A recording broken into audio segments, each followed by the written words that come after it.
Et c'est parti. Bonjour et bienvenue dans ce podcast sur Massen Job on Air. Aujourd'hui, invité de taille, bon, premier podcast littéraire avec le journaliste sénégalais Mam Gorngom, journaliste auteur qu'on connaît bien sûr à travers les réseaux sociaux et ses publications. Mais il revient avec une autre parution après Biais de salon comme biais. Et aujourd'hui, c'est Biais de départ. Je pense qu'on va avoir une discussion intéressante, Mam Gorngom. D'abord, bonjour Mam Gorngom. Bonjour Massen. Mhm. C'est un plaisir d'être invité chez Massen Job On Air. C'était le plaisir est partagé. Déjà, une question de façon triviale, hein, entre guillemets, peut-être juste pour que vous présentiez, pour qu'on en sache davantage sur Mam Gorngom, votre parcours académique, professionnel.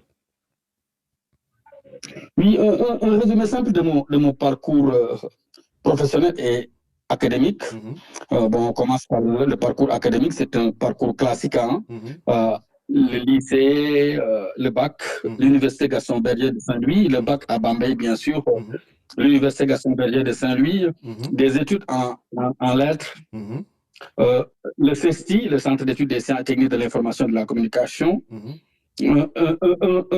un petit retour à l'université après, quand je me suis inscrit en maîtrise, parce qu'à l'époque, il n'y avait pas de master, on disait maîtrise. mhm, Quand je me suis inscrit en maîtrise en communication au CESTI, mhm, après avoir obtenu le diplôme supérieur de journalisme, mhm, je suis revenu à Gaston Berger, à ce régime particulier, mhm, pour faire des études en sciences politiques et relations internationales. mhm, mhm, Donc ça, c'est le parcours mhm, académique, mhm. diplômé en lettres et en sciences politiques et relations internationales. Mashallah.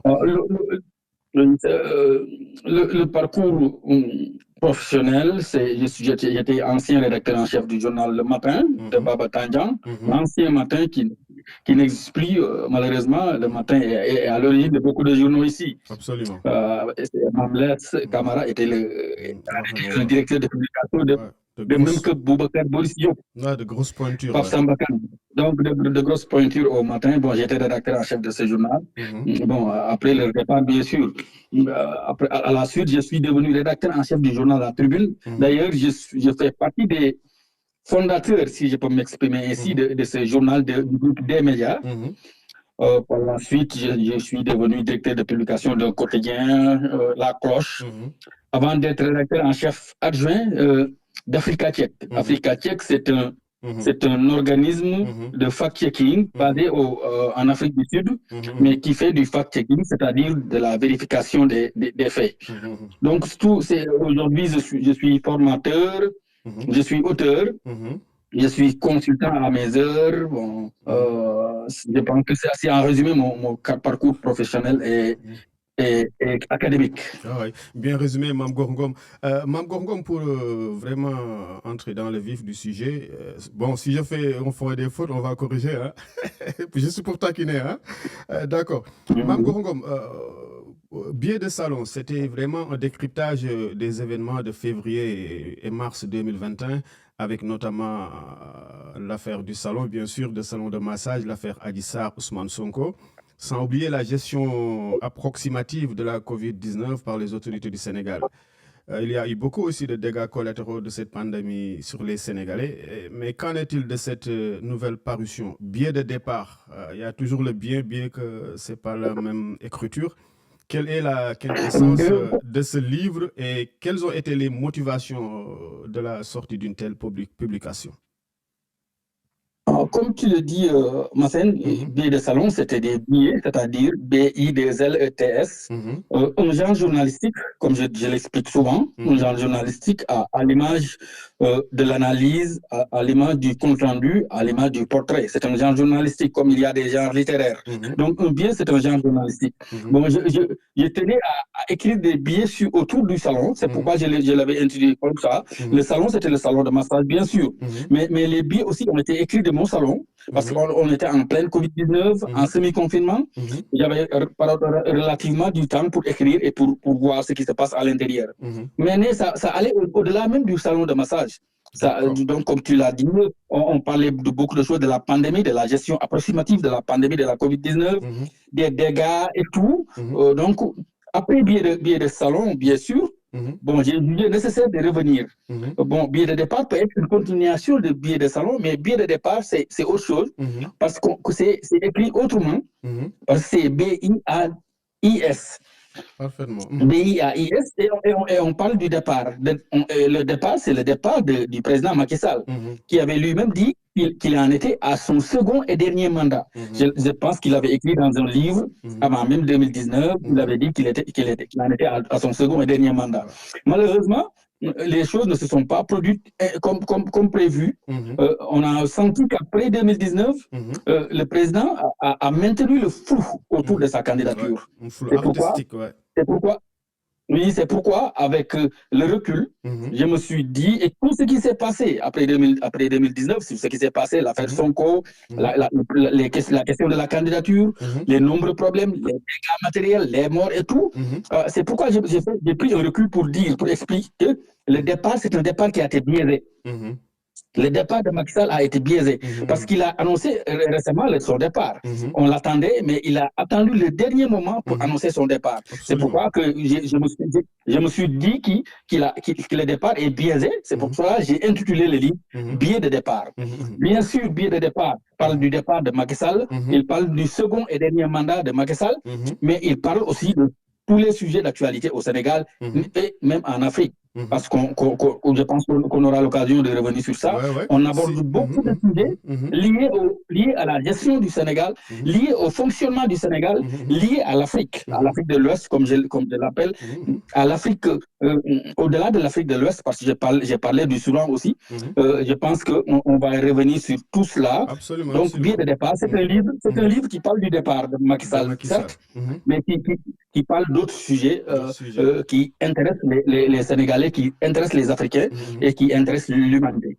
Absolument, c'est assez transversal comme démarche avec tous les sujets que vous avez énumérés. Est-ce que vous pouvez juste choisir quelques grandes lignes pour présenter avant qu'on aille dans le fond, quelques grandes lignes, peut-être des sujets ou bien des chapitres qui concernent davantage le Sénégal, l'Afrique. Je vous laisse le choix. Je pense que le chapitre 1, par exemple, sur place, concerne le Sénégal. Parce qu'on se rend compte de plus en plus que c'est la danse du scalp au Sénégal sur le plan de la gestion. J'ai parlé de la gestion des inondations. Le livre débute par un accident, un drame, le drame de 6 kilos. Pourquoi il y a eu ce drame de 6 kilos? Parce qu'auparavant, il y avait le drame du Diola. Mais on n'a pas appris des leçons du Diola. C'est pourquoi ce qui s'est arrivé à 6 kilos a été une catastrophe nationale. Il y avait des jours de deuil. Mais juste après les journées de deuil, il y avait un autre drame à Nguensar. Et dans les mêmes conditions et presque pour les mêmes causes. Donc, c'est pourquoi je l'ai intitulé Sur place, parce qu'on ne bouge pas. La manière de gérer les choses ici au Sénégal, plus qu'ailleurs, et on ne peut plus approximative. C'est-à-dire, on prend des mesures, on exhibe des sanctions, on ne sanctionne personne, et tout le monde revient c'est le retour à la case départ, on paye ce qu'on faisait, et ce qui était à l'origine de notre drame sont toujours là, et à n'importe quel moment, une catastrophe peut se produire au Sénégal. Malheureusement, parce que nos vieilles habitudes sont là, têtues, et que nos gouvernants ne prennent pas les responsabilités ou bien ne donnent pas le bon exemple pour être suivis. Bon, au-delà de cet accident, j'ai parlé des inondations, la gestion des inondations. Aux premières heures du règne de Macky Sall, le président lui-même avait éliminé le Sénat parce qu'il y avait des inondations dans la banlieue de Karoaz. Absolument. Abdoulaye Wade avait créé Jahaï, le plan Jahaï et autres pour gérer les inondations. Mais ça n'a pas été géré, même si ce sont des actes qui ont été posés. Il y a même eu le plan décennal de gestion. 750 milliards, plus de 750 milliards, je l'ai dit dans le livre. Mais on ne sait pas si l'argent a été bien utilisé, on ne sait pas si l'argent a été utilisé ou bien si l'argent a été utilisé à bon escient. Je pense que tout cela, je viens sur tout cela dans le livre. Il y avait Jahaï c'était une bonne initiative, mais c'est une catastrophe. Jahaï, ça a été une catastrophe.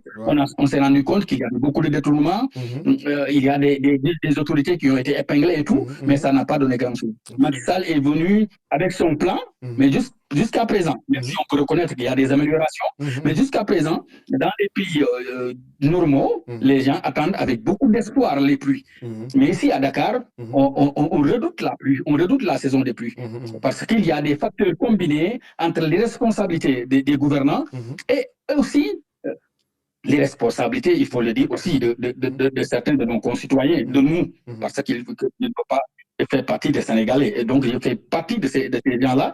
Donc, c'est ce qui fait que nous vivons les mêmes situations. Nous allons de mal en pis, et c'est pourquoi je l'ai intitulé ce chapitre sur place. Sur place, absolument. Absolument. De mal en pis, le Sénégal, à l'heure du dérèglement climatique, les inondations, ça fait peur avec le tableau synoptique que vous venez de faire.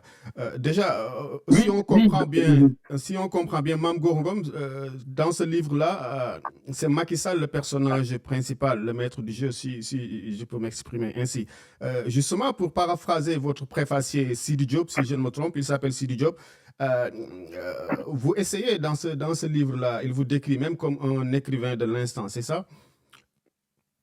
Oui, Sidi, c'est un de nos aînés qui est au Sud, mais qui a été rédacteur en chef du journal Nouvel Horizon, du magazine Nouvel Horizon, et qui est aussi auteur. Je pense qu'il a utilisé une belle expression, l'écrivain de l'instant. Parce qu'on dit souvent que les journalistes sont des historiens du présent, donc des historiens de l'instant. Nous, on n'écrit pas l'histoire, on n'écrit pas sur l'histoire, ce qui s'est passé, mais on écrit sur le présent.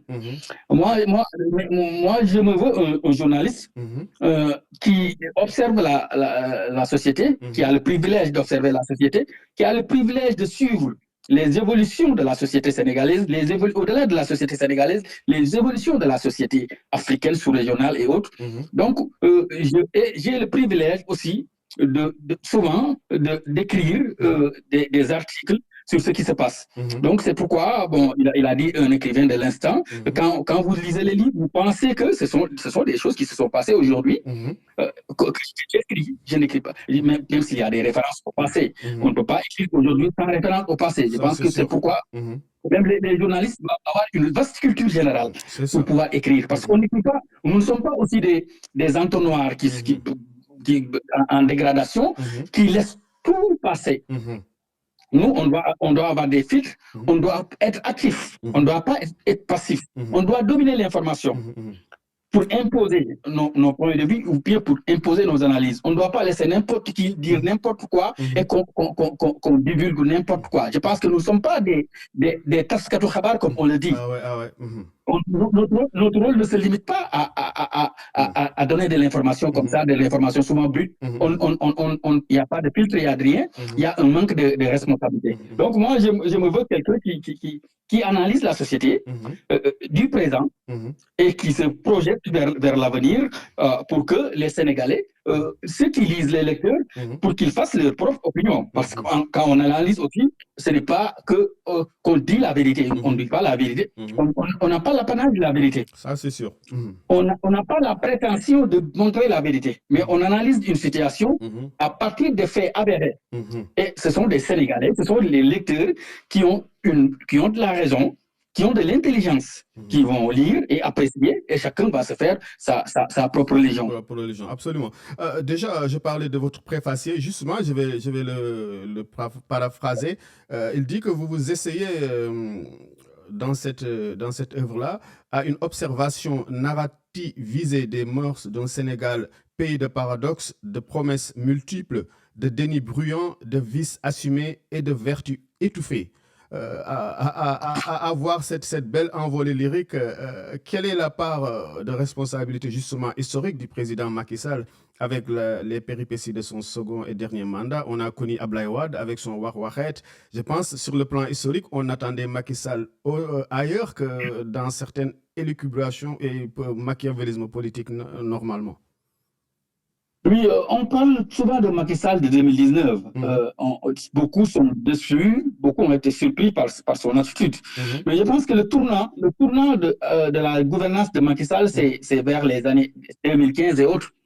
Quand de Catherine, il a dit qu'il allait réduire l'opposition à sa plus simple expression. Absolument. Je pense que si vous vous rappelez cette déclaration, c'était à Catherine, dans le cadre d'un conseil des ministres décentralisé, je pense bien, où il avait dit qu'il allait réduire l'opposition à sa plus simple expression. Et il avait fait l'apologie de la transhumance.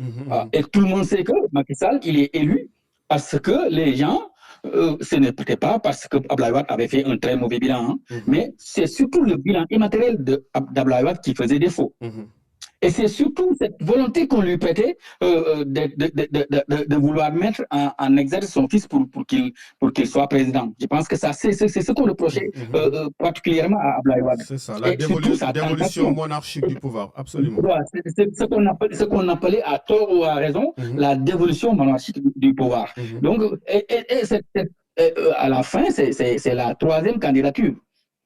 Il a forcé pour avoir une troisième candidature. Les gens l'ont sanctionné pour tous ces facteurs. Macky Sall, il est venu, il a parlé de gouvernance sobre et vertueuse. Il a sorti une très belle expression. La patrie avant le parti. Le Yonu Yokute. Le Yonu Yokute. Il y avait vraiment de l'espoir parce que même son parti APR, c'était d'abord l'APR Yakar, comme le disait Mbaye Ndiaye souvent avec beaucoup d'émotion. Donc, aujourd'hui, on se rend compte que le Macky Sall de 2012 est foncièrement différent du Macky Sall de 2019 et du Macky Sall de 2021. Le président qui était né après les indépendances, qui devait être ouvert, qui devait vraiment changer le visage du Sénégal. Non pas sur le plan des infrastructures seulement, mais sur le plan de la gestion, de la moralité. Mais c'est ce président qui a complètement changé, qui a voulu réduire l'opposition à sa plus simple expression et qui s'est heurté, malheureusement pour lui, sur quelque chose de rigide. Après avoir gagné la présidentielle de 2019, il s'était dit que, bon, ça y est, je vais gérer Ousmane Sonko, Idriss Seck va venir, il va rallier. Donc, Idriss Seck et moi, nous comptons peut-être 86% de l'électorat, comme il l'avait dit. Il avait additionné les scores du premier et du second de la présidentielle de 2019. Alors que ce n'était pas linéaire. Après est venue l'affaire Sonko, il a passé la majeure partie de son temps, de son second et dernier mandat, comme je l'ai dit, à gérer une affaire. 2021, jusqu'à aujourd'hui, il a passé tout son mandat à gérer une affaire. Et le ralliement de Seck a été une aubaine pour Ousmane Sonko, qui a résisté jusqu'au dernier moment, même s'il est en prison. On se rend compte de plus en plus qu'il a cette force. Jusqu'à présent, il a. C'est comme si, on va être un peu compliqué. C'est comme s'ils ont fabriqué vraiment, entre parenthèses, un Frankenstein politique. Je ne sais pas, parce que Ousmane Sonko est devenu une bête politique. À force de vouloir tirer sur lui, de ne pas gérer les autres affaires et de se focaliser sur lui, il y a une bête politique qui a émergé. C'est pourquoi on ne peut pas réduire l'opposition à sa plus simple expression. En démocratie, il faut une opposition forte, il faut une presse forte, il faut une société civile forte, il faut des gens forts, des observateurs qui sont là et qui observent. Je pense que c'est ça le charme de la démocratie. Mais si en démocratie, si on veut faire tomber tous les piliers, la justice, la presse, il n'y a plus d'opposants. Donc, mais fondamentalement, il y aura quelqu'un pour faire face. C'est ce qu'on appelle, je l'ai dit dans le livre, la nature a horreur du vide. Absolument. Mais je ne sais pas, je sais pas. Le vide profite à l'horreur. Donc, ce qui s'est passé, et je pense que Macky Sall est responsable de ses propres turpitudes. Aujourd'hui, il est là et il a longtemps maintenu le suspense sur son départ. Il l'a annoncé. C'est une bonne chose. Les gens ont applaudi parce qu'en Afrique, si un président renonce à un mandat, comme il le dit, entre guillemets, les gens applaudissent. Mais il n'a pas les dividendes de son renoncement. Aujourd'hui, il est obligé être en colère, de taper sur la table, de demander à ses militants de faire face aux opposants. Donc ça il ne devait pas être malheureux. Macky Sall, il ne devait pas être malheureux parce qu'il a suivi Wade.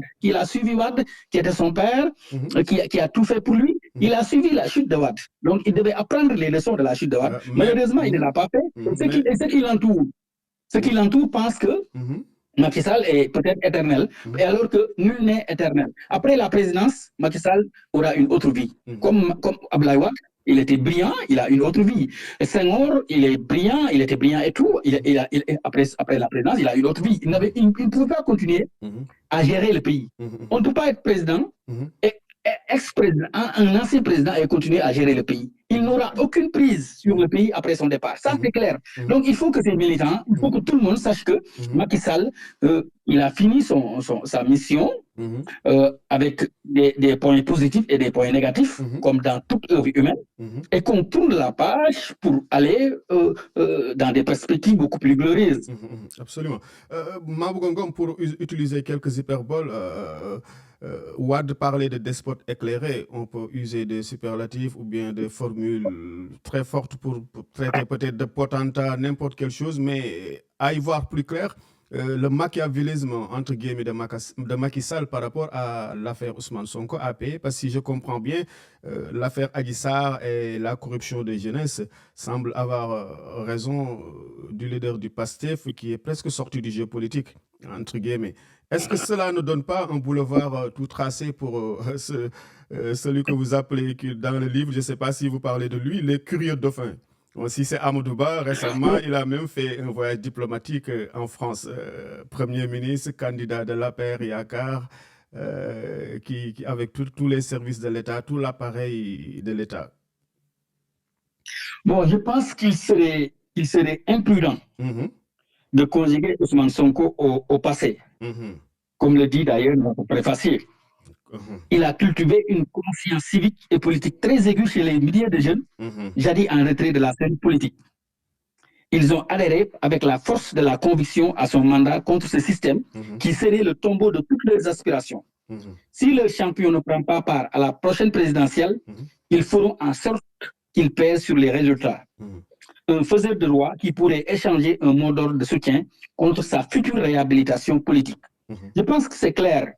Ousmane Sonko peut ne pas être candidat à la présidentielle, mais il va participer indirectement ou directement à cette présidentielle.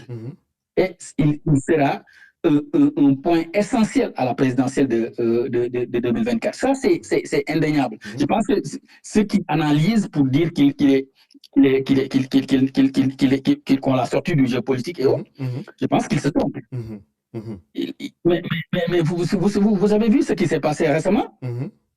Il a demandé d'aller parrainer l'autre, Bassirou Diomaye Faye. Les gens, il y a l'engouement autour de lui.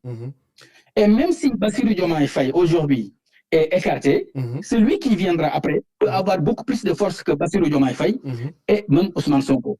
Parce qu'eux, ils n'écoutent pas que le leader Ousmane Sonko.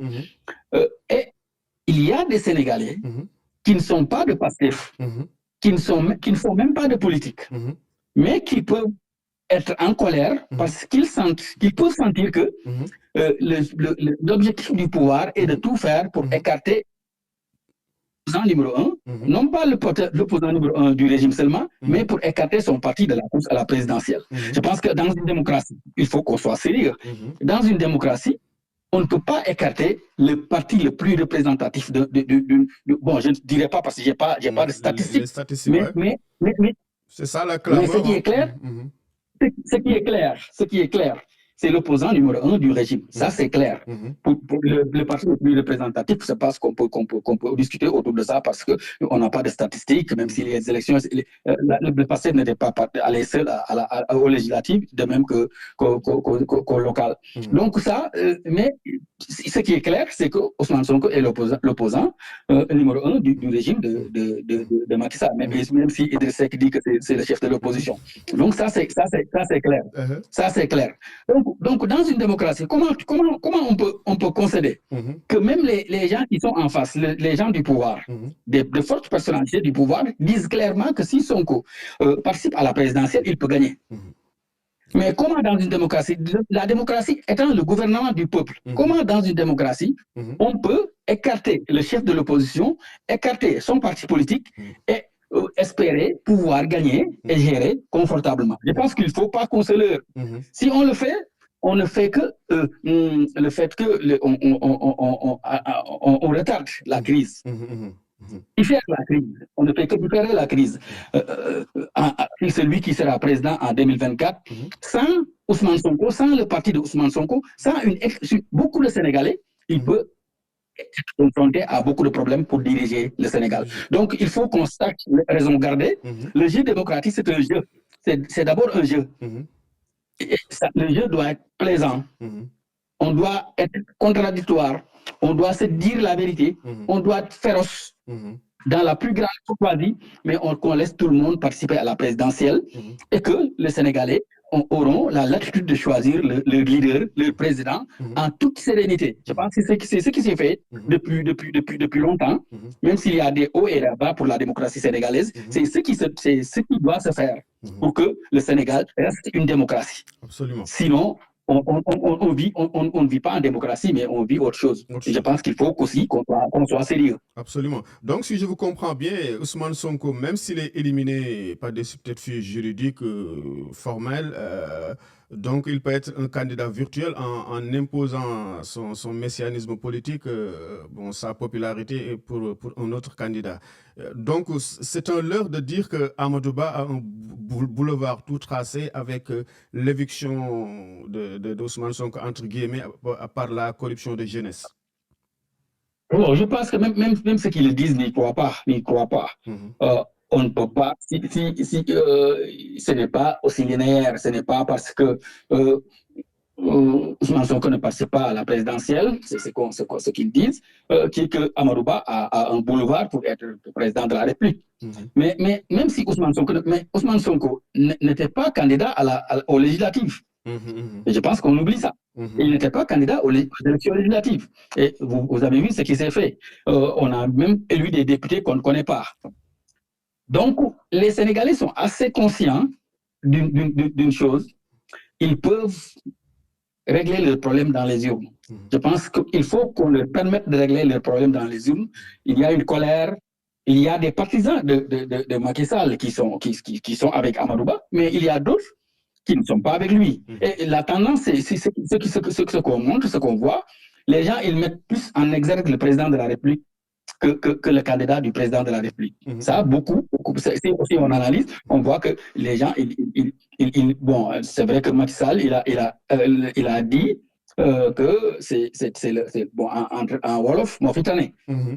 Donc, c'était peut-être pas le candidat idéal, mais je pense que c'est le candidat qui s'imposait et on l'a choisi comme candidat. Mais cela ne veut pas dire qu'il va... On parle souvent d'appareils et autres, mais s'il ne s'agit que d'appareils, Abdoulaye Wade n'allait pas perdre le pouvoir. Absolument. S'il ne s'agit que d'appareils, Abdou Diouf n'allait pas perdre le pouvoir parce que le Parti socialiste avait un appareil. Donc, une présidentielle, c'est tout d'abord la rencontre entre un homme et son peuple. Mais on a senti, tout le monde a senti, y compris le camp du pouvoir, tout le monde sent que l'actuel candidat, Amadou Ba, ne fait pas, entre guillemets, le poids. Bon, je n'irai pas jusqu'à utiliser l'expression amorphe, comme l'a utilisé Souleymane Jules Diop, mais tout le monde sait que il lui reste beaucoup de choses, il lui reste du chemin à faire pour lier tout cela. Mais je ne peux pas imaginer comment, au Sénégal, en 2024, Amadou Ba peut être élu au premier tour de la présidence. Ça, je ne peux pas l'imaginer. Et je pense que nous sommes nombreux à ne pas imaginer un tel scénario. Donc ce n'est pas aussi évident. Le boulevard dont on parle, je pense que ça doit être un boulevard imaginaire. D'autant que même Aminata Touré, l'ancienne Premier ministre, a critiqué le fait que le nombre de parrainages qu'on a dit que c'est Amadou Ba qui a obtenu ces parrainages.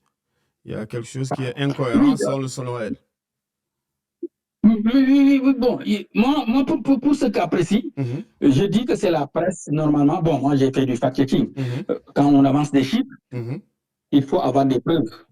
Ça, c'est et puis, on sait que, bon, à la presse, il y a une certaine manière de donner de l'information. Je peux comprendre un journaliste qui met les propos d'Amadou Ba dans sa bouche. Amadou Ba, en tant que candidat à la présidentielle, s'il veut, il peut dire qu'il a 5 millions de parrains, il a 10 millions de parrains. Mais on met ça entre guillemets, c'est lui qui le dit. Mais quand un journal prend la responsabilité de dire qu'Amadou Ba a 3 millions de parrains, ça, je pense que ça, ce n'est pas du tout prudent. Et je pense qu'il y a une certaine... Le journalisme nous offre beaucoup de précautions. On peut donner l'information sans pour autant s'engager comme ça. On me met dans la bouche d'Amadou Ba qu'il a 3 millions de parrains. Ça, c'est son problème. Parce que c'est comme à la lutte, je donne l'image de la lutte. Les gens, quand ils vont à l'arène, ils disent que nous sommes plus forts, nous sommes plus beaux, nous sommes plus magnifiques. Ça ne pose pas de problème. Ça, c'est la déclaration et qu'il en assume les responsabilités. Mais un journal ne doit pas prendre ses responsabilités, ses chiffres ou agents comptants, et puis ne pas s'exposer comme ça inutilement. Même il y a une propagande. Je comprends une propagande, mais quand on fait une propagande, il faut le minimum de subtilité. Il faut le minimum de subtilité. Mais mon réconfort dans tout cela est que les Sénégalais aussi, de plus en plus, ils surveillent la presse. Bon, bien sûr, il y a des excès.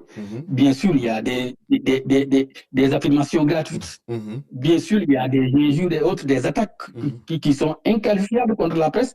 Mais en démocratie, quand des Sénégalais, quand des citoyens surveillent la presse et sont souvent capables de distinguer la bonne graine délivrée, ça aussi, c'est un bien pour la démocratie sénégalaise. Il faut qu'on encourage ça. Parce que moi, je vois des VAR sur TikTok, les réseaux sociaux, je me dis que bon, on est bien surveillé, hein, comme pour paraphraser le film. Non, et puis c'est très bien. C'est très bien. Il faut qu'on se sente surveillé. C'est bien. Et ça nous permet de faire davantage des efforts. On fait des efforts, mais ça nous permet de faire davantage des efforts. Et puis, ça nous permet de savoir que nous n'avons pas le monopole de l'information et de la manipulation. Dans les réseaux sociaux et autres aussi, ils informent, ils manipulent. Et puis, les gens sont aussi intelligents, peuvent donner leur point de vue. Ils ne sont pas là pour gober toutes les informations ou bien même pour accepter une certaine manière de traiter l'information. Ça, c'est bon pour la démocratie sénégalaise. Moi, je peux être d'accord sur tout. Par contre, je ne suis pas d'accord sur des attaques personnelles, je ne suis pas d'accord sur des injures, mais tant que c'est une confrontation dans les idées. Moi, je suis tout à fait d'accord, même si c'est rigide, même si c'est difficile, moi, je suis tout à fait d'accord qu'il faut qu'on se confronte sur des idées avec la plus grande courtoisie possible. Parce que c'est ça le Sénégal. C'est ça le Sénégal, c'est ça la démocratie, et que c'est ce qui fait avancer les choses, parce qu'il faut qu'on se dise les vérités, même si on est journaliste, il y a beaucoup de choses dramatiques qui se font dans la presse. Nous exposons, nous faisons beaucoup de bêtises, pardonnez-moi du mot, mais il faut que les gens aussi... Justement, on va y revenir sur la question de Mamles Camara, on va revenir sur, entre guillemets, les bêtises de notre corporation. Nous sommes presque tous responsables. Justement, on parlait d'Amadou Ba. Bon, Macky Sall, il va partir, c'est le second et dernier mandat. Il y a Amadou Ba, vous avez expliqué, et aussi Ousmane Sonko, le candidat presque virtuel. Et par rapport à la séquence politique des autres potentiels candidats, Idrissa Seck qui a rallié le camp du pouvoir, Karim Wade qui est au Qatar, Khalifa Ababakar Sall qui est presque comme un syndrome de Stockholm par rapport à ses anciens ravisseurs. Est-ce qu'ils sont devenus des momies politiques, ce trio-là? Et aussi, si vous pouvez aussi parler de Diomaye Faye aussi. La séquence politique de ces trois personnalités politiques et le cas Diomaye Faye, pour faire un peu de prospective.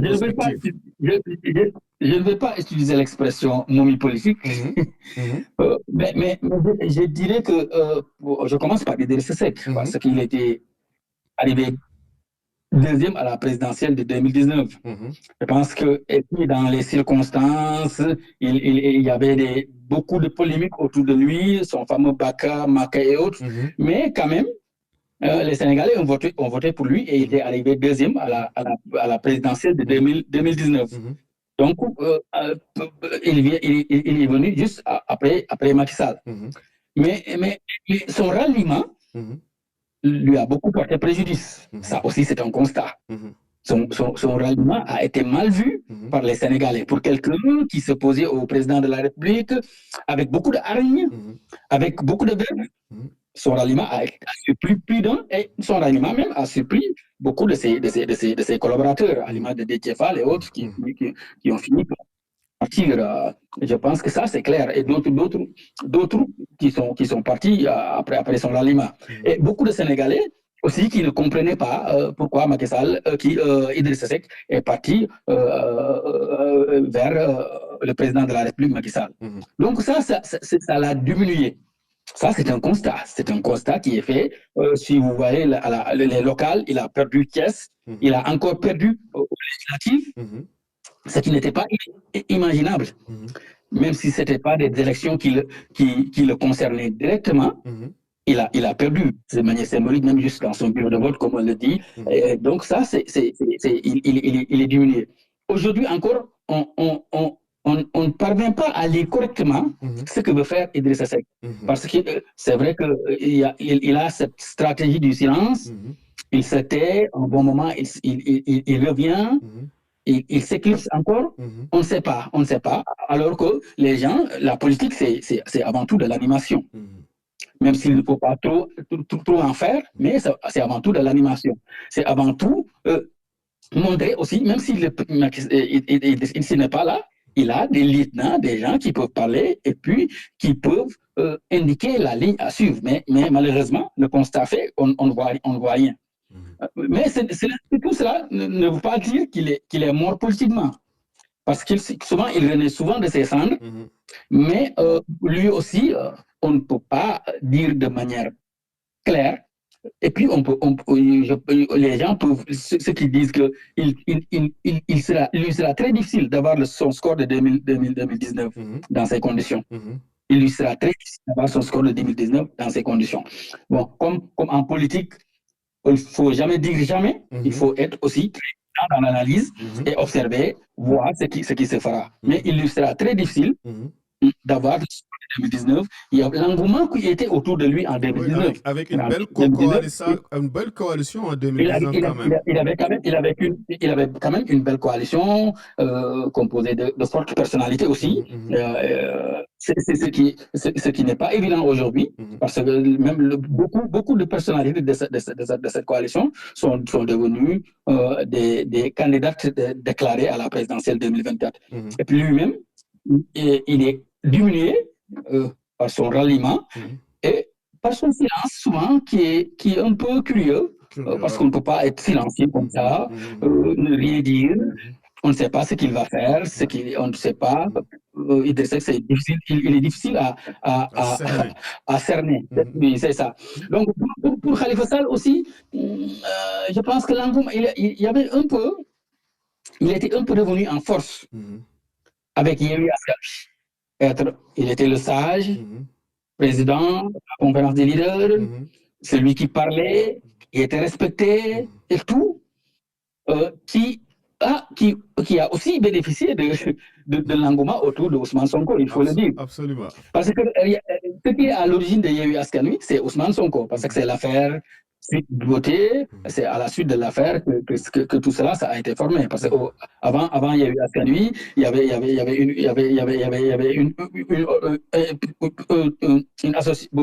un regroupement pour la défense de la démocratie. Avant, il y avait Askan Wi, avec les Y'en a marre et autres. Finalement, après ça, on a créé Yewwi Askan Wi parce qu'il y avait un rapprochement entre les différents leaders. Khalifa Sall a beaucoup profité de ça, de cet engouement autour de Yewwi Askan Wi, de cet engouement autour de Ousmane Sonko, qui était devenu de plus en plus populaire. Curieusement, même s'il a été victime d'accusations, et les accusations l'ont grandi au lieu de le mettre à terre. Donc, Khalifa Sall a beaucoup bénéficié de ça jusqu'à une date récente avec le problème entre Barthélémy Diaz et Ousmane Sonko. Je pense que ça a été un tournant décisif qui a fait que, surtout avec son fameux Nabokorek, l'essentiel est de participer, qui a été décisif, le truc du dialogue politique, tout ça, on a parlé de tous ces rebondissements dans le livre. Et donc, c'est ce qui a fait Khalifa Sall a de la peine à se retrouver. Et d'une partie de l'opinion. Maintenant, il y a le parrainage, il faut qu'on passe le stade des parrainages. Après le parrainage, il y a une présidentielle, il y a une campagne électorale. Après la campagne électorale, on verra ce que ça va donner. Mais Khalifa Sall, il peut participer, il peut peut-être avoir un score qui peut être raisonnable, mais on ne pense pas qu'il puisse créer la surprise en 2024. Quant à Bassirou Diomaye Faye, il y a une incertitude autour de lui. Il y a une incertitude autour de lui. Parce que lui, il est en prison. Il a un handicap. Sa candidature, le fait qu'il soit désigné comme candidat, il y a une portée un peu émotionnelle. Parce que voilà un gars, je l'ai écrit dans le livre aussi, voilà un gars qui a été victime de la crise démocratique. Je pense que parce qu'emprisonner quelqu'un pour avoir écrit un texte quand même, ça il est le symbole des dérives démocratiques. Il est le symbole des dérives démocratiques. Parce qu'en démocratie, on ne peut pas emprisonner quand même quelqu'un 6 mois durant, 7 mois durant pour avoir écrit un texte, soit disant qu'il a attaqué des magistrats, alors que nous sommes nombreux à lire le texte. Et beaucoup, même son leader, avait partagé à l'époque le texte, mais cela ne valait pas la peine d'être d'un emprisonnement, surtout 6 mois de prison. Ça, ce sont les donc tout cela fait que les gens ont de la sympathie pour lui, et aussi avec son caractère, avec aussi son crédit personnel. Il a un crédit personnel parce qu'il est numéro 2, ou bien qu'il fait partie du moins du cercle très restreint autour de Ousmane Sonko. Et qu'il est visible, qu'il a été visible dans la presse, mais son handicap est qu'il est en prison. Mais est-ce que c'est stratégique vraiment de faire de lui un candidat alors qu'il est en prison? Est-ce que ça c'est stratégique politiquement? Oui, ce que je comprends, bon, je ne suis pas dans les secrets des dieux, je ne suis pas dans les secrets de Pastef, mais j'observe. Ce que je comprends est que il y a 2 possibilités. Ousmane, il y a toujours 3 possibilités. Bon, même s'il y a une mince, un mince espoir autour de Ousmane Sonko, parce que même il y a vous avez vu les affaires juridiques et autres, ces fiches de parrainage, la Cour suprême et tout, il y a trop de rebondissements autour de lui, et il y a de minces possibilités qu'il soit candidat à la présidentielle de 2024. Ça, c'est trop mince. Les Pastef s'est dit qu'il va mettre en avant Bassirou Diomaye Faye, qui est en prison, mais qui va chercher des parrains. Même s'il est exclu, comme je l'ai dit au début, même s'il est exclu, c'est lui qui viendra après lui. Il peut avoir beaucoup plus de force que Bassirou Diomaye Faye, il peut avoir beaucoup plus de force que Ousmane Sonko. Parce que s'il est exclu, ils ont aussi d'autres possibilités de faire le parrainage avec les élus. Donc, il y a toujours une possibilité pour Pastef d'avoir un candidat à la présidentielle de 2024. Et celui qui sera désigné candidat à la présidentielle de 2024, après, si Bassirou Diomaye Faye, bien sûr, est éliminé, ou bien si on refuse sa participation, il peut être beaucoup plus fort sur le plan stratégique, parce qu'il peut bénéficier de la colère des Sénégalais, qui vont se rendre compte qu'en réalité, ce qui intéresse le pouvoir, ce n'est pas seulement le fait d'écarter Ousmane Sonko, mais aussi c'est le fait de tout faire pour que Pastef n'ait pas un candidat. Ou bien s'il a un candidat aussi, il va avoir un candidat qui ne pourrait pas gagner. Et ça peut arroser la colère. Ça peut permettre aux Sénégalais, avec une bonne communication, et vous savez, maintenant, avec les réseaux sociaux, avec tout, les gens, 2 jours, 3 jours, ils vont changer complètement de camp. Maintenant, tout le monde parle de Bassirou Diomaye Faye. Dans 5 jours, 6 jours, on peut complètement changer de camp pour parler de notre candidat. Et ce candidat peut à chance égale, ou bien peut avoir plus de chance avec les autres, avec Amadou Ba et les autres candidats de l'opposition. Donc, il est clair que Bassirou Diomaye Faye, il est capable d'être président de la République parce que il est avec Sonko, ils sont des inspecteurs, bon, ils ont le même parcours, le même parcours académique, ils ont le même parcours politique, ils se ressemblent beaucoup, et puis lui, il est là. C'est presque son clone politique, hein? C'est presque son clone politique, comme tu le dis. Donc, s'il n'a pas de chance, s'il est écarté, ils peuvent choisir un autre candidat. Je pense que c'est ça la logique de Pastef. C'est ce que je comprends. C'est ce que je dis à travers les actes posés. C'est ce que me donnent mes observations, même si peut-être je peux me tromper. Oui, c'est la perspective politique. Hein? Justement, mais et Karim Wade, vous avez élagué peut-être Karim Wade. Karim Wade, c'est une fiction politique, on ne comprend plus rien à son affaire. Non, Karim Wade, tu as vu, je l'ai oublié, ouais. Parce que lui aussi, il se fait oublier. Parce qu'on ne peut pas faire de la politique, sans être présent. Il faut être présent. Même s'il n'est pas présent physiquement, mais il peut bien être présent virtuellement. Moi, je n'arrive pas à le comprendre. Parce qu'il y a le silence d'Idrissa Seck, mais Karim Wade, c'est carrément l'éclips, quoi. C'est l'éclipse, quoi. Mais je n'arrive pas à comprendre. Moi, Marcel, toi, tu es en France. Tu interroges des Sénégalais qui sont ici. Donc, le monde, ce n'est même plus. Le monde, ce n'est même plus quand on dit le monde, c'est un village. Ce n'est même plus un village. Le monde est devenu une case. C'est ça. Donc, il peut s'exprimer de là où il est. Il peut parler aux Sénégalais, il peut parler à l'Afrique. Pourquoi il ne le fait pas? Je pense qu'à quelques mois de la présidentielle, s'il vient aussi, qu'est-ce que ça va donner? Je pense qu'il faut être aussi sérieux. En 2019, on l'attendait. Même si les proches, soi-disant proches, ils disaient que Karim Wade, il sera bientôt là. On l'a attendu jusqu'au jour du scrutin, on ne l'a pas vu. Finalement, le PDS a boycotté la présidentielle. Aujourd'hui aussi, nous sommes à quelques moments de la présidentielle. On ne le voit pas, on ne l'entend pas, même si on dit qu'il a déposé sa caution.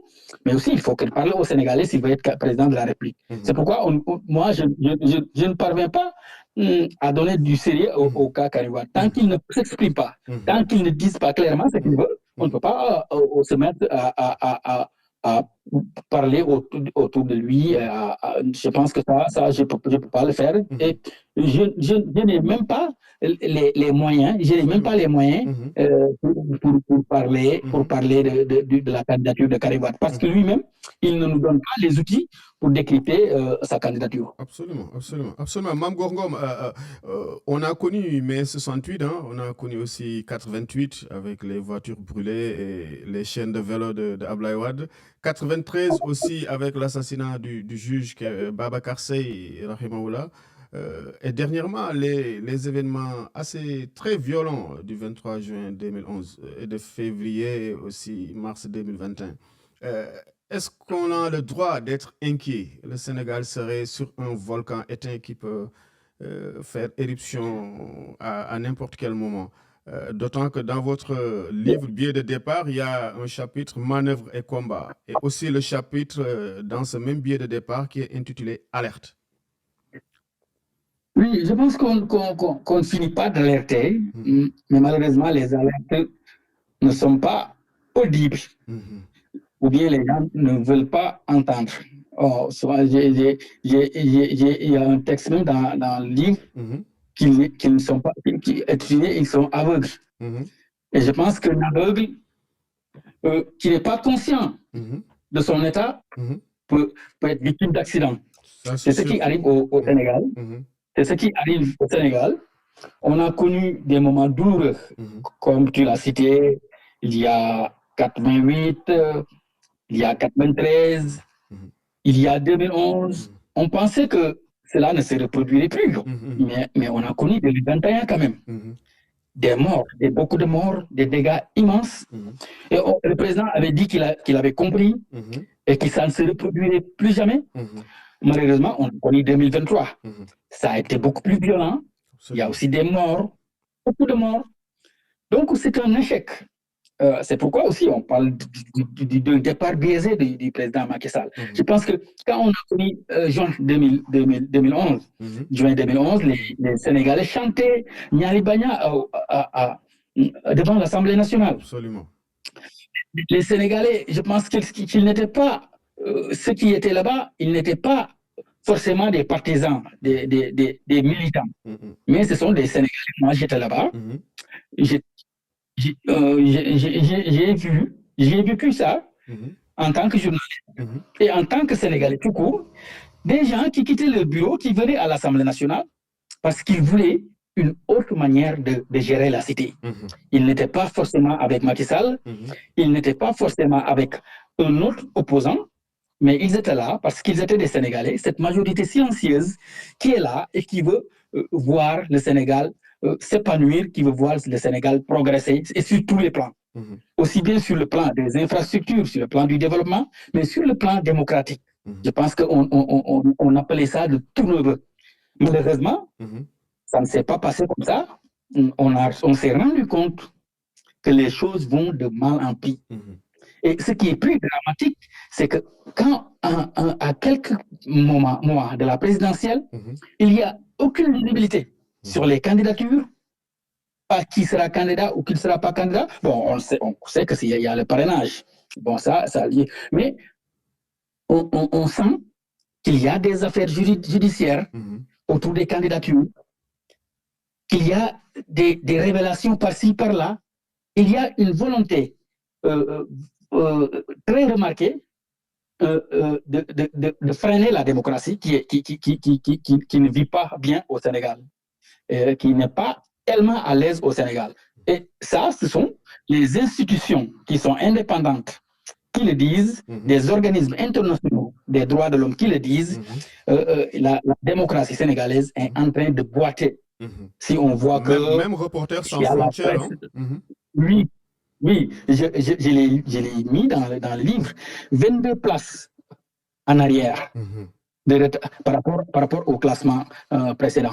Je pense que ça c'est assez ahurissant pour le Sénégal, pays de démocratie. On disait, comme le disait un éditorialiste en 2012, c'était une fable démocratique. Mais aujourd'hui, on se rend compte que cette fable démocratique est en train de montrer un visage hideux. Et ça, il faut s'alarmer, il faut alerter, il faut continuer d'alerter. Ce qui s'est passé en 2021, ce qui s'est reproduit en 2023, peut bien se passer encore si on y prend garde.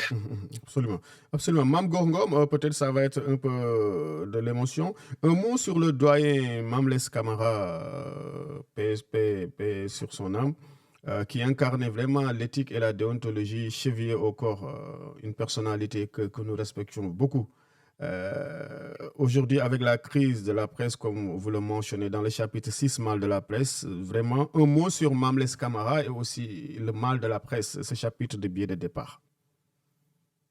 Oui, il y a un chapitre qui est consacré à la presse sénégalaise, mal de presse, et un hommage à Mame Less Camara. Et je pense que même ce livre est un hommage au regretté Mame Less Camara, comme je l'ai mis. D'accord. C'est une référence, j'ai dit, c'est une référence qui nous a montré ce qu'on doit faire en le faisant. Important. Il nous a montré ce qu'on doit faire, mais il l'a fait parce qu'on l'a observé faire. Il n'avait pas cette duplicité ambiante, il n'avait pas ce double visage. Beaucoup donnent des leçons, beaucoup sont comme Mame Gor, ils donnent des leçons alors qu'en réalité, ils font autre chose. Mais lui, il faisait ce qu'il nous demandait de faire. C'est pourquoi il a mérité cet hommage. Beaucoup plus, des plumes beaucoup plus valeureuses ont rendu hommage à ce grand monsieur qui a beaucoup fait pour la presse sénégalaise, qui a formé des centaines de journalistes sénégalais et africains, C'est pourquoi le CESTI, le Centre d'études des sciences et techniques de l'information, porte son nom. C'est tout à son honneur et je pense que là, le président de la République est à remercier et à féliciter parce qu'il a bien vu de donner à Mamles Camara ce nom. Ce qui est rare. D'ailleurs, bon, je l'avais souligné à l'époque, il était rare de donner un nom à des instituts comme le CESTI, parce que c'est rare quand même à l'université. Mais Mamles Camara, quand même, il mérite tous les honneurs, parce que c'est quelqu'un qui a marqué la presse sénégalaise. Il a fait faire et il a montré le bon chemin.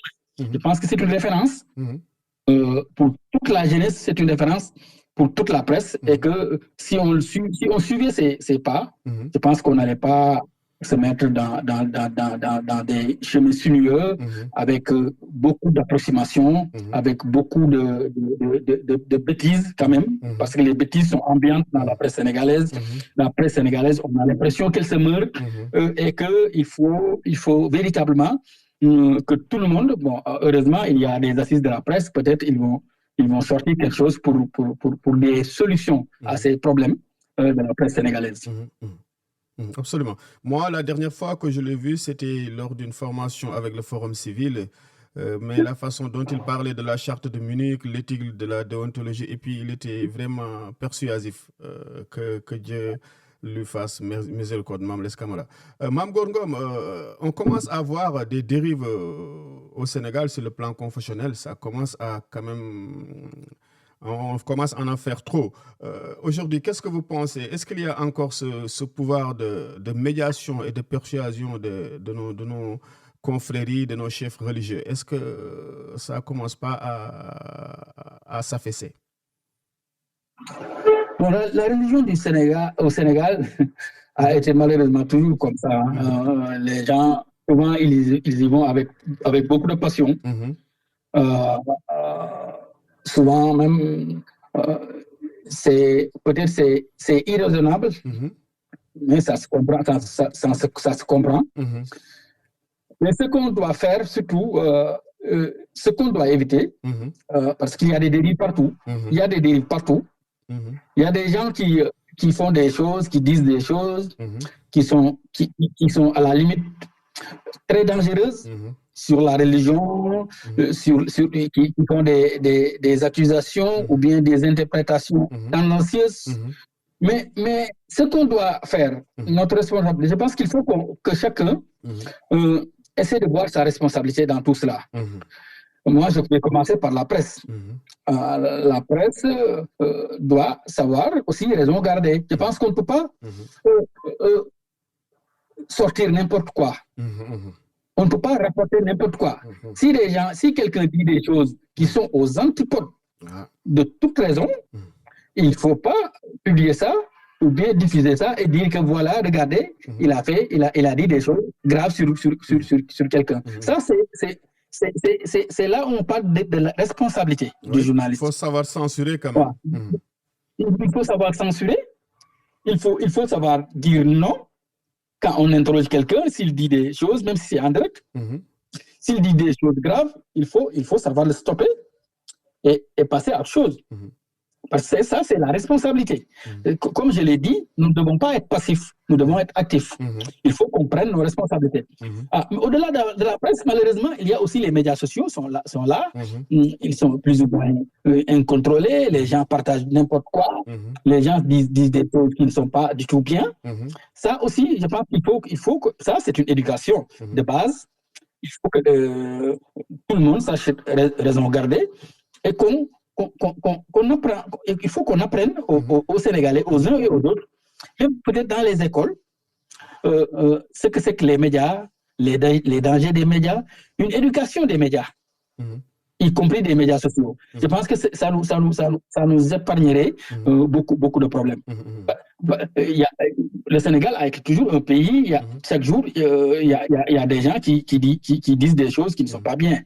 Mais quand on les rapporte, quand on donne à ces déclarations une portée mondiale, quand ces déclarations deviennent virales, ça pose un énorme problème. Donc, il faut avant tout des choses pour atténuer tout cela. Ce qui atténue tout cela, c'est le fait d'éviter certains partages, même sur les groupes WhatsApp. Le fait de censurer, le fait d'avoir la responsabilité personnelle, ça c'est une responsabilité personnelle de dire non à certaines choses. Pour stopper, c'est danger.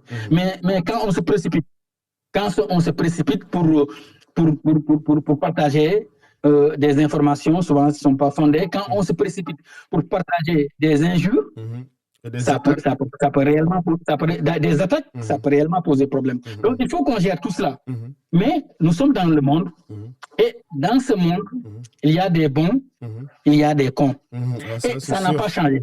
Ça ne changera pas. Ça a été ça, ça a été comme ça, ça a été comme ça depuis très longtemps. Il y a des bons, il y a des cons.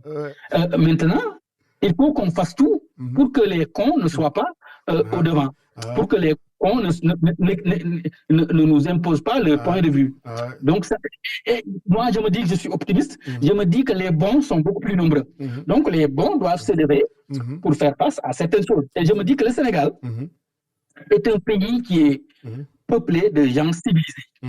Et les gens civilisés sont beaucoup plus nombreux. Il ne faut pas maintenant, les tournevis font beaucoup de bruit. Il ne faut pas qu'on accepte de donner du crédit à cet onobide. Mais quand des personnalités sérieuses, respectables, donnent des interviews à des gens qui passent tout le temps à insulter, ça c'est un drame. C'est un drame, ouais. Une personne qui passe tout son temps à insulter, on lui accorde une interview. Ça c'est un drame. Je pense qu'il faut qu'on règle tous ces problèmes pour nous éviter certains sujets. Parce que les histoires, ce n'est seulement pas les histoires au niveau de la religion, mais c'est des histoires au niveau des ethnies et autres. Mais il y a des gens qui sont là, et puis ça, c'est leur gagne-pain. Dire des choses qui sont anormales, c'est leur gagne-pain. Parce qu'ils sont certains d'être relayés. Mais il faut que les relais sachent raison garder et que, pour savoir que nous sommes là, nous sommes dans une société civilisée, il y a des choses qu'on ne montre pas à ses enfants, on ne doit pas montrer ça aux enfants d'autrui. Absolument. Absolument, Mame Goor Ngom. Je rappelle que nous sommes avec Mame Goor Ngom, journaliste, auteur sénégalais, qui présente, vous nous présentez vraiment ce livre Billet de départ à la diaspora sénégalaise. Ñun tam c'est le ñu bokk quoi. Mame Goor, une autre question. Bien sûr. Une autre question. Mais il doit beaucoup acheter le livre à la diaspora. Oui, la diaspora, oui. Bon, je vous ai laissé vraiment faire des émissions au Sénégal, mais il fallait qu'on fasse cette émission pour que la diaspora en sache davantage, puisqu'on a beaucoup acheté aussi. Oui, bien sûr. Absolument. Oui, c'est ça, c'est clair. C'est ça. Mame Goor Ngom, dans votre parution Billet de départ, dans certaines lignes, j'ai lu aussi Cheikh Anta Diop. Cheikh Anta Diop, le mythe est toujours vivant, bien que sur le plan scientifique, dans certaines académies, ces thèses semblent dépassées. Je ne vais pas aller jusque-là. Mais qu'est-ce qu'il représente pour vous? Pourquoi vous avez cité Cheikh Anta Diop dans le livre Billet de départ? Bon, Cheikh Anta Diop, c'est une référence incontournable quand on parle déjà quand on parle de connaissance, c'est un savant. C'est un savant. Enfant de Tchaitou moi j'ai eu la chance d'habiter à côté de lui à Tchaitou parce que notre village Kersambaka n'est pas loin de Tchaitou. Donc notre professeur d'histoire et de géographie à Bambey, il nous disait que Cheikh Anta est votre parent parce qu'il habite là tout près. Donc il habite dans un petit village là-bas à Tchaitou. Mais sur le plan des idées, il est incontournable. C'est le pharaon, c'est un pharaon. Sur le plan le pharaon noir, comme on l'appelle. Sur le plan politique aussi, il faut savoir que Cheikh Anta était très engagé. Bon, on fête son 100e anniversaire de sa naissance en 2023. Mais sur le plan des idées, c'était un opposant à Senghor et un grand opposant. Très engagé qui demandait aux intellectuels de s'affirmer et de faire de la politique. Bon, je lis juste le passage du livre où Cheikh Anta, c'était en novembre 1979, dans son journal Taxaw numéro 18. Il dit: tous les intellectuels, tous les patriotes doivent comprendre que le combat que nous menons en ce moment est le leur. C'est le combat qu'il importe de mener avec ténacité pour que l'ère des menaces grotesques, de la crainte, de la peur sous ses formes variées, économiques, physiques, soit révolue. Il a écrit à Taxaw. Il revient pour dire que si des Bokassa et des Idi Amin Dada ont pu exister en Afrique, c'est parce que des intellectuels et des cadres africains ont abdiqué les responsabilités ont préféré ronger des os au lieu de s'occuper de l'essentiel, c'est-à-dire de la sauvegarde des droits imprescriptibles du citoyen, pensant que cela présentait moins de risques. Les intellectuels, tous les citoyens lucides, doivent opposer une résistance morale à l'arbitraire, poursuivait le leader du Rassemblement national démocratique. Ma conclusion est que rien n'a changé. Jusqu'ici, on voit des intellectuels qui se disent fonctionnaires et autres, ça ne les intéresse pas, ils ne se sentent pas concernés. Quand on arrête les gens, ils se disent non, c'est pas grave. La diaspora, beaucoup de membres de la diaspora bougent, mais il y en a certains qui se disent bon, ils sont à l'aise, donc c'est pas grave. Donc, on gère nos petites parcelles. Chez Antel, c'est vrai qu'il avait les moyens de croiser les bras, mais il demandait à tous les intellectuels, à tout le monde, à tous les citoyens de se sentir concernés. Parce que quand on dit que je ne suis pas concerné, il y arrivera un jour que forcément, on est concerné, directement ou indirectement. Donc, j'ai tenu à citer chez Anta Diop, parce qu'il a beaucoup lutté contre Senghor. Il a aussi été victime de restrictions, d'injustices. Heureusement, à la fin, l'université porte son nom et il y a une avenue aussi qui passe devant l'université de Dakar qui porte son nom. La réhabilitation. Réhabilitation, malheureusement, c'est toujours comme ça. On n'a pas pu bénéficier de ces lumières. Il est parti, on le réhabilite. Maintenant, la flamme doit rester vive. Le 29 décembre 2023, chez Anta Diop aurait eu 100 ans. Donc, c'est le centenaire de sa naissance et je pense que ça mérite d'être fêté par toute l'Afrique. Ce grand savant africain, l'enfant de Kétou, comme on le dit. Absolument. Mamgono, comme on parlait au début de l'émission de relations internationales, c'est bien le livre de parler de façon transversale de beaucoup de choses. Pour paraphraser toujours la préface, on note une certaine déperdition ou inconscience, c'est de moi, face aux enjeux géostratégiques. Le Sénégal, par rapport aux enjeux géostratégiques, ça a toujours été un îlot de paix et de méthode expérimentale de la démocratie. Il y a beaucoup de convulsions actuellement par rapport à la France-Afrique. Il y a le Burkina, il y a la Guinée, il y a le Niger. Quelle doit être la place du Sénégalais dans ce bouillonnement géostratégique mondial? Oui, dans le livre, il s'est agi aussi de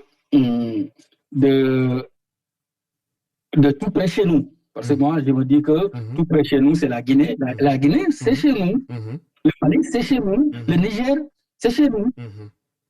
Le Burkina Faso, c'est chez nous. J'ai parlé de tous ces pays. J'ai parlé aussi du Soudan, même si c'est éloigné sur le plan géographique. C'est chez nous, en Afrique. J'ai parlé aussi des relations entre le Sénégal et la France. La France, et nous. Je pense que ce sont des relations un peu compliquées et tout le monde sent de plus en plus la colère anti-française. Absolument. J'ai parlé aussi de la Guinée, la tragique comédie. Je l'ai intitulé comme ça, parce qu'il y a, avec le procès de la Cueru du 28 septembre 2009, qui a été ouvert, qui est en cours et tout. Mais nos relations avec la France sont des relations très, très compliquées. Et de plus en plus, on donne raison à Césaire, au père fondateur, qui disait que le malheur de l'Afrique, c'est d'avoir rencontré la France. C'est ce qu'il disait. Et de plus en plus, on se rend compte que le malheur de l'Afrique, c'est d'avoir rencontré la France. Mais on peut parler de la France. Il y a aussi nos responsabilités, la responsabilité de nos dirigeants. Parce que il n'y a plus de discussion qui vaille. La rupture pour des relations sérieuses basées sur un respect strict et la perspective attendue. Il faut qu'on rompe avec la France. Et il faut qu'on soit conscient que seule l'Afrique peut aider l'Afrique en se débarrassant des gangrènes fatales, en nettoyant les scories. Notre salut dépend de notre détermination à sortir de nos difficultés. Ça, il faut qu'on le sache. Il faut qu'on le sache. Il faut qu'on soit prêt pour faire face à nos négligences, à nos insouciances, à nos imperfections, nos paresses. Il y a aussi nos biais, comme je l'ai dit, biais de départ. Il faut qu'on soit face à nos biais. À nos biais. Mais justement, cette relation, quelle est la raison? C'est l'héritage Senghor, parce qu'il y a, comme Wole Soyinka disait, Senghor est le pur produit de la civilisation occidentale française. Est-ce que ce n'est pas l'héritage senghorien? Parce que Abdoulaye Wade, quoi qu'on dise, à ces dernières heures, il a essayé quand même de rompre avec le cordon ombilical français. Bon, on accuse beaucoup Senghor. À tort ou à raison. Bon, tout le monde sait que Senghor, c'était un Français. Son parcours, un académicien, un poète, on l'accuse. Il a une part de responsabilité. Il est le père fondateur. Sa responsabilité est certes engagée. Mais Senghor est parti depuis 81. Il a été remplacé par Abdou Diouf. Donc, Abdou Diouf a été élu président pour changer les choses. Mais il ne l'a pas fait, malheureusement. Abdoulaye Wade est venu, 21 ans après, Abdoulaye Wade est venu. Bon, il y a une rupture, mais bon, quelle rupture? Quand même, on voit ce qui s'est passé avec l'autoroute à péage, avec beaucoup d'infrastructures. Ça n'a pas du tout changé beaucoup de choses, même si au port, il y a Dubaï Port qui est venu, Bolloré qui a été chassé et autres.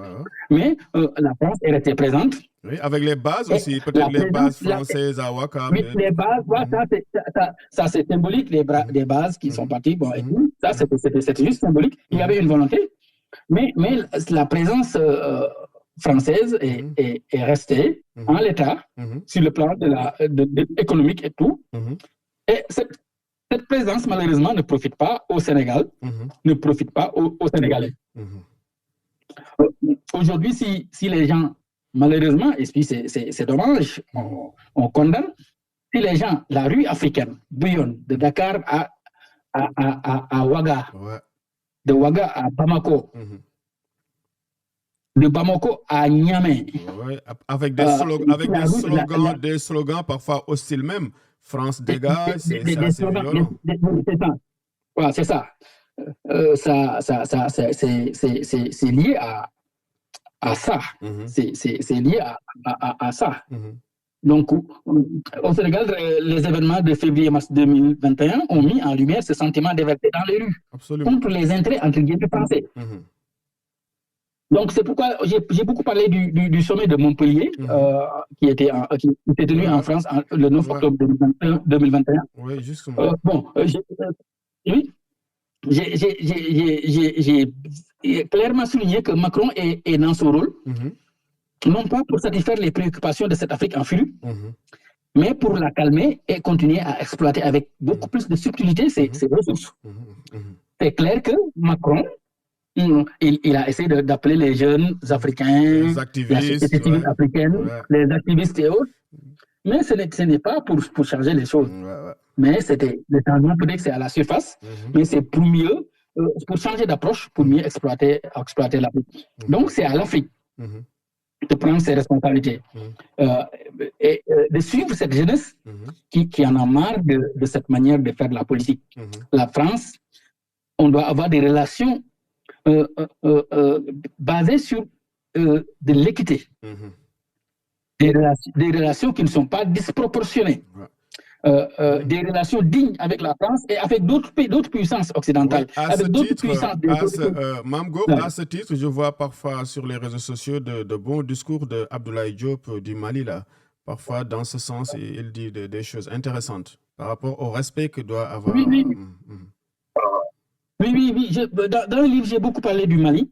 Bon, j'ai même séjourné là-bas et j'ai fait un carnet de voyage.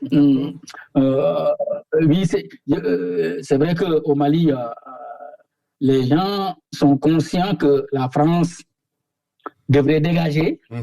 Il y a le nationalisme autour de tout cela. Mais bon, moi aussi, je me méfie un peu du nationalisme de mauvais aloi. souvent c'est des proclamations, mais en réalité, est-ce que eux-mêmes, les dirigeants, ils font ce qu'ils devaient faire en réalité? Parce que souvent, c'est un certain nationalisme cache un peu de l'incompétence. Je ne dis pas que c'est le cas malien. Mais on se rend compte, moi j'ai séjourné au Mali, mais on se rend compte que les Maliens sont résilients, sont très résilients, mais il y a des difficultés quand même. Ça, c'est sûr. Il y a un manque de perspective. Ouais, Il y a un manque de perspective. On ne sait pas ce que sera demain, même s'il y a des efforts par-ci, par-là avec l'armée qui a repris Kidal et autres, mais on ne sait pas ce que sera demain. Donc il y a ce manque de perspective. Au niveau de l'armée, est-ce qu'il y a, certainement, il y a des mécontents et autres. On peut assister à un Deus ex machina à tout moment, et ça peut encore bouleverser les choses. C'est pourquoi on doit être plus prudent. Ouais. Surtout avec le cercle vicieux des coups d'État. Ouais. Oui, c'est ça. Espérer un retour à la démocratie, aux institutions, parce que l'armée, quand même, il faut le dire, l'armée n'est pas faite pour diriger.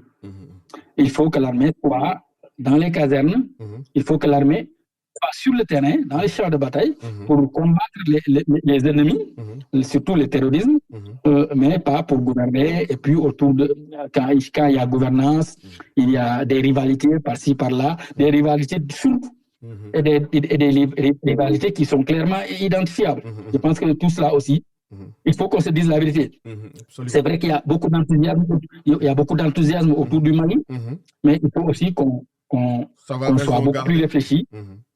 Ça va raison garder. Et puis, il faut qu'on soit beaucoup plus serein dans l'analyse des choses en Afrique et ailleurs. Puis on a vu la Guinée est là. Il y a pratiquement plus de partis politiques. Doumbouya est là, il avait promis de faire une transition. Maintenant, il y a une date qui est donnée, on ne sait pas si ça va être respecté ou autre. Donc, il y a beaucoup d'incertitudes autour de ces transitions militaires. Et je pense qu'il ne faut pas leur donner un blanc-seing pour que ces militaires fassent ce qu'ils veulent. Parce que ça, ce serait une négation aussi de la démocratie. Il faut un retour à l'ordre constitutionnel. Parce que la démocratie, c'est le moindre mal. Donc, mais il faut y aller, qu'on organise des élections, une élection présidentielle, et que les peuples respectifs choisissent leur candidat, leur président, et qu'on donne de la force à ce président, qu'il se donne de la force, qu'il se donne les moyens de développer les pays. Mais ce ne sont pas des militaires, moi c'est ma conviction, ce ne sont pas les militaires qui vont développer les pays. Ce n'est pas possible parce qu'ils ne sont pas faits pour ça. Absolument. Absolument. Mme Gorngom, avant-dernière question, vous avez été aussi rédacteur adjoint, si je me trompe, d'Africa Check, une plateforme de fact-checking, de vérification des faits. Quel regard portez-vous sur l'article qu'on prête au Canard enchaîné sur des prétendus fonds par rapport au Sénégal? Je ne veux pas nommer ou les généraliser. L'article là, si vous venez à faire du fact-checking, est-ce que vous avez lu l'article et qu'est-ce que cela vous inspire? Bon, moi, je l'ai dit dans une chronique publiée, d'ailleurs, le lundi. Moi, en tant que rédacteur en chef, je ne publierai pas un tel article. Parce que c'est trop léger. C'est trop léger. Et rappelons que c'est un article qui a été publié en juin. Moi, quand je l'ai lu en juin, je ne lui donnais pas trop d'importance parce que je me suis dit que celui qui a écrit ça ignore complètement les réalités sénégalaises. Et sur la forme, un article de presse, une information obéit à des critères. Mais sur la forme, cet article ne respecte pas les critères d'une bonne information. Une bonne information doit être sourcée. Comme tu l'as rappelé, j'étais rédacteur en chef adjoint d'Africa Check. Auparavant, j'étais rédacteur en chef respectif dans des journaux sénégalais. Mais un article, toi, tu le sais bien, on doit avoir une source. On doit avoir une source. Un article sérieux doit être sourcé. Parce qu'on peut, si on dit selon un diplomate marocain. Mais qui nous dit que ce diplomate existe? Selon des sources généralement bien informées. Mais n'importe qui peut écrire ça. N'importe qui peut écrire ça. Si on écrit un article, on dit que même quand on fait du fact-checking, nous, on demande des sources. Et puis des sources vérifiées. Ça, c'est de l'information. Ce sont des critères d'une bonne information. Maintenant, les gens peuvent se dire que Canal Enchaîné, ils ont l'habitude de faire ça, ils ont des câbles et autres. Mais depuis juin, il n'y a pas eu d'évolution. Mais vous pensez que s'il y avait des évolutions depuis juin, le Canal Enchaîné n'allait pas mettre d'autres informations. Donc, c'est pourquoi je me dis que le statistique n'est pas du tout sérieux. Et puis, sur le fond, comment on peut dire que Ousmane Sonko est issu d'un, je sais pas, de l'islam local, mouride. Mais qu'est-ce que c'est que l'islam local? C'est une formule bizarre. Mais ça c'est bizarre. Mais au Sénégal, il y a l'islam. Il n'y a pas l'islam local ou bien l'islam. Mais l'islam est universel. Vraiment. Peut-être il y a des confréries. Vraiment. Il y a des confréries. Mais les confréries ne sont pas aux antipodes de l'islam. Ah, ça, c'est sûr. Les confréries. Je pense que les fondamentaux des confréries, c'est l'islam. Ce n'est pas aux antipodes de l'islam. Les confréries font ce que l'islam recommande. Le mouridisme, ils ont cité le mouridisme. Le mouridisme, c'est avant tout l'islam. Ils à la lettre tous les fondamentaux de l'islam. Mais bon, même si, on peut voir comme dans la religion, comme partout, il y a des gens qui font ce qu'ils veulent, mais ça les engage. Ça les engage, c'est de leur responsabilité.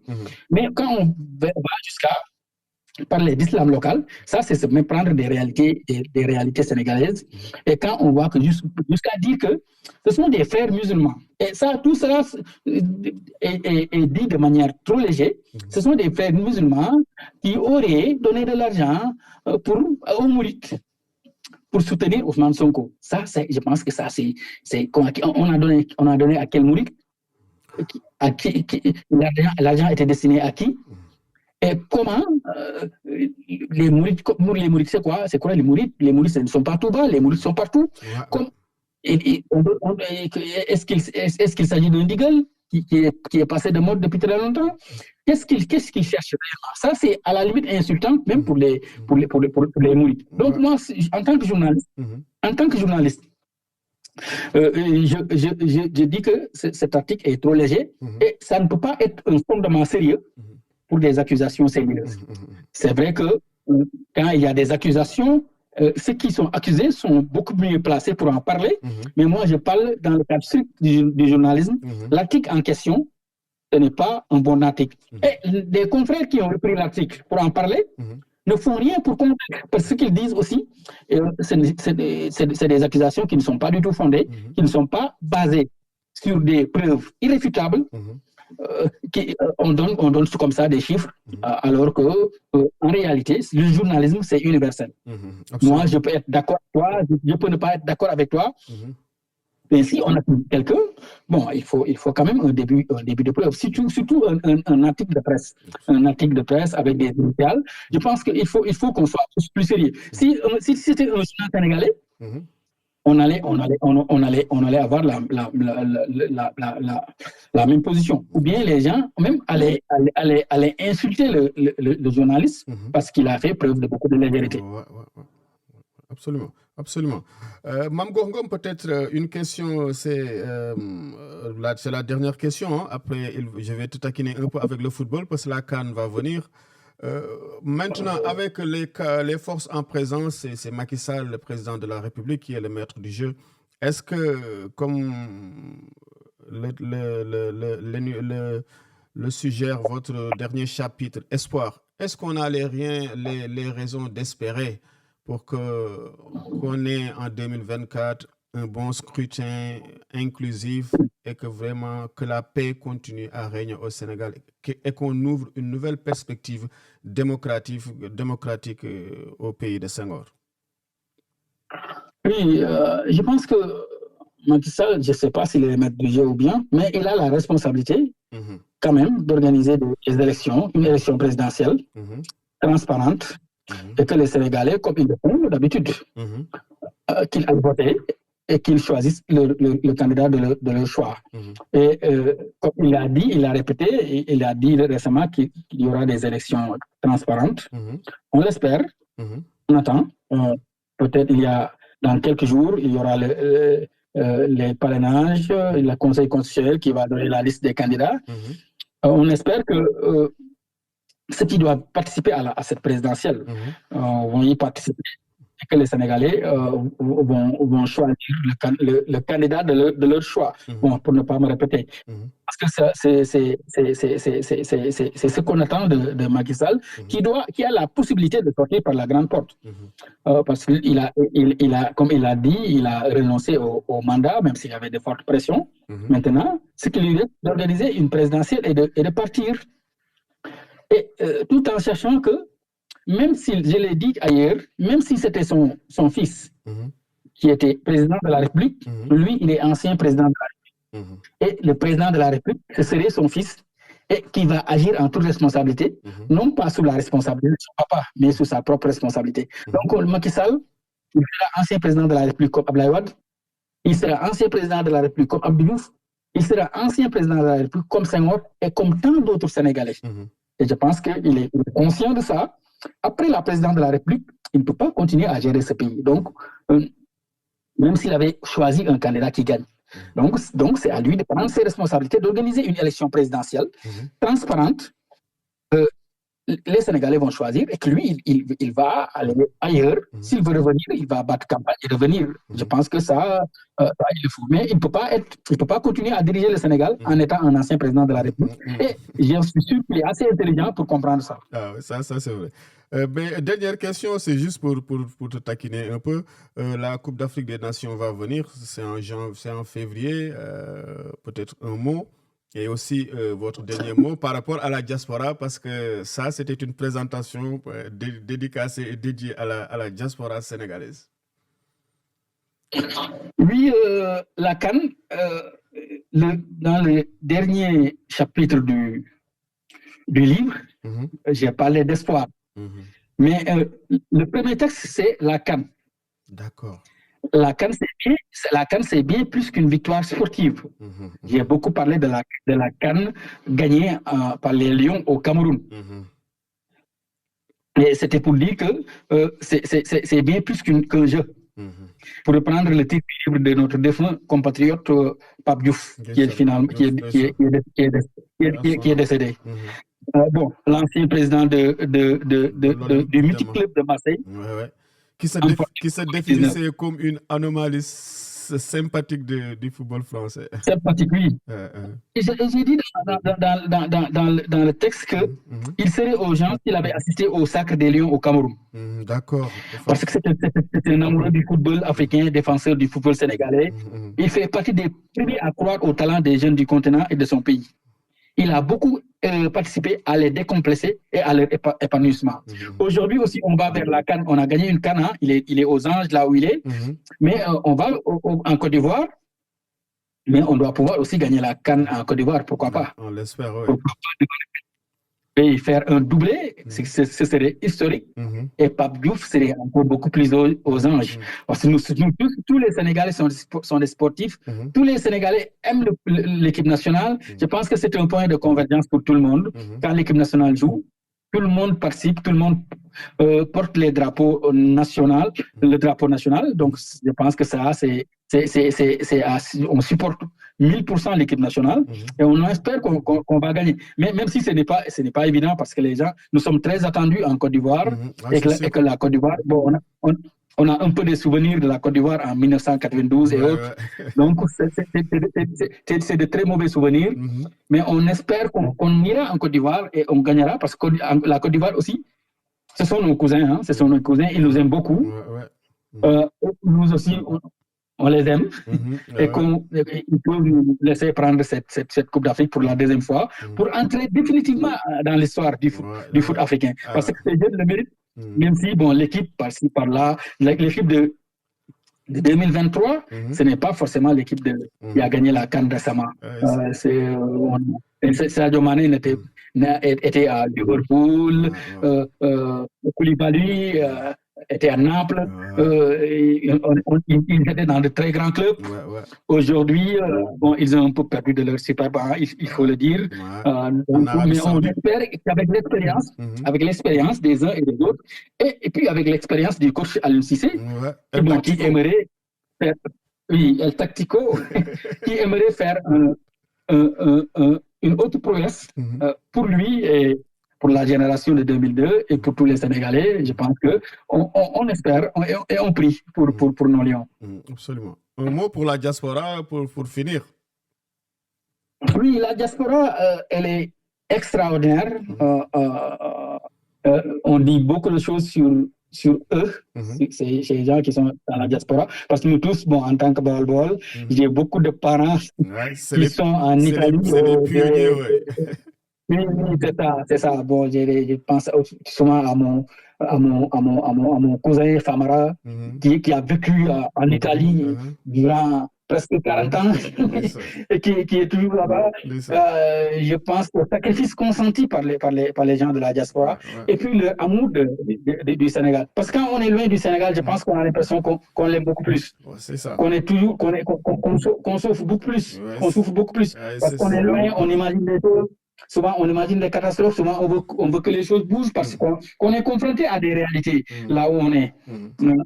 On est confronté au développement, mais aussi à certaines réalités. Même si on est bien dans la diaspora, on rêve de revenir au Sénégal parce qu'on ne peut pas s'épanouir mieux que chez soi.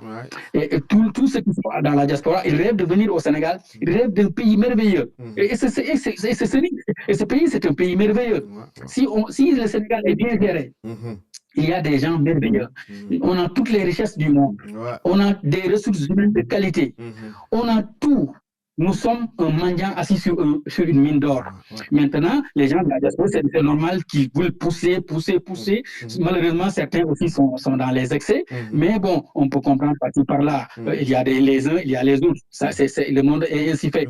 Mais big up à la diaspora, toute la diaspora sénégalaise, et que on rêve avec eux d'un pays meilleur pour que tout le monde revienne au Sénégal. Parce que c'est ici le berceau. On n'est jamais mieux que chez soi. Ici, il faut qu'on vienne. Bon, c'est vrai qu'il faut qu'on voyage. Il faut qu'on parte. Il faut qu'on revienne. Mais c'est le Sénégal. C'est le Sénégal, notre patrie à nous tous. Et que même le livre, bon, beaucoup de membres de la diaspora, de Sénégalais de la diaspora, ont commandé, ils ont acheté, des fois ils achètent même plus, ils commandent un livre pour acheter au plus. Tout cela, ça montre une certaine générosité et un certain amour pour le Sénégal et pour la patrie, cette patrie que nous partageons. Ah oui. Mais écoutez, et te remercier aussi toi. Oui. Et te remercier aussi toi, Massen, qui est un professionnel. Je pense et même hier, je te disais que bon, je suis impressionné par ton professionnalisme. Merci, parce que quand on prépare une interview, ça se prépare. Et il y a des questions qui sont données, il y a des orientations. Et une interview, c'est pas l'instant, c'est avant. C'est au cours de l'émission, c'est après. Et je pense que tout cela a été bien fait. Comme me le dit Sada Khan, les émissions, ça se prépare. Et je pense que ça, tu le fais bien. Tu as été au Sénégal, tu es en France. Et on espère que tu vas revenir parce que la presse sénégalaise aussi a besoin de nous tous. Ça, c'est sûr, mon frère. Écoutez, bon, vraiment, c'est vraiment gentil. Mam Gongom, c'était vraiment un réel plaisir de vous recevoir sur le plateau de Massen Diop On Air. Pour votre livre Billets de salon, on avait même fait une interview sur le site web Jantibi. Mais cette fois, avec les réseaux sociaux, le digital maintenant, c'est à la mode. Donc, c'était un réel plaisir de faire ce podcast avec vous. Merci beaucoup et bien de choses à la famille au Sénégal. Merci, c'est moi.